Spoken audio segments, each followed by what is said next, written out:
How to speak without preparation, simple టెక్నిక్స్తో నేర్చుకుందాం. ఒక్కోసారి సడన్గా ఇన్వైట్ చేసి స్టేజ్ ఆర్ డయాస్ పై మాట్లాడమంటారు. మేబీ నువ్వు ప్రిపేర్ అవ్వకపోవచ్చు. అలాంటప్పుడు ఏం చేయాలి? నీకు ఒక ప్లానింగే లేదు, ఏం మాట్లాడాలి అని ఐడియా కూడా లేదు. సో ప్లాన్ లేకుండా ఆర్గనైజింగ్గా అండ్ సీక్వెన్స్లో మాట్లాడాలంటే కొంచెం కష్టమే. మరి అలాంటప్పుడు ఏం చేయాలి? ఈ వీడియోలో తెలుసుకుందాం.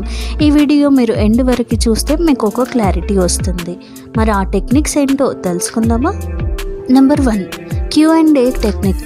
వితౌట్ ప్రిపరేషన్ మాట్లాడితే మైండ్ బ్లాంక్ అయిపోతుంది. నెక్స్ట్ ఏం మాట్లాడాలో తెలీదు. అలాంటప్పుడు జస్ట్ రిలేటెడ్ క్వశ్చన్స్ అడగాలి. For example, YouTube is the video platform. Video creators ఉంటారు. యూట్యూబ్ అప్లికేషన్స్ గూగుల్ కంపెనీది. ఇందులో అడ్వాంటేజెస్, డిసడ్వాంటేజెస్ ఏంటి అని అడగచ్చు. దీనిపై నువ్వే మాట్లాడొచ్చు కూడా. ఇలా మీ మైండ్లోకి వచ్చిన ఏ టాపిక్ గురించి అయినా ఇలా మాట్లాడొచ్చు.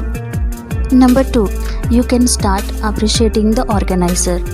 ఆ రోజు ఫంక్షన్, అక్కడున్న ఫెసిలిటీస్, ఆడియన్స్ గురించి మాట్లాడొచ్చు. And thank all the people to give a chance to speak.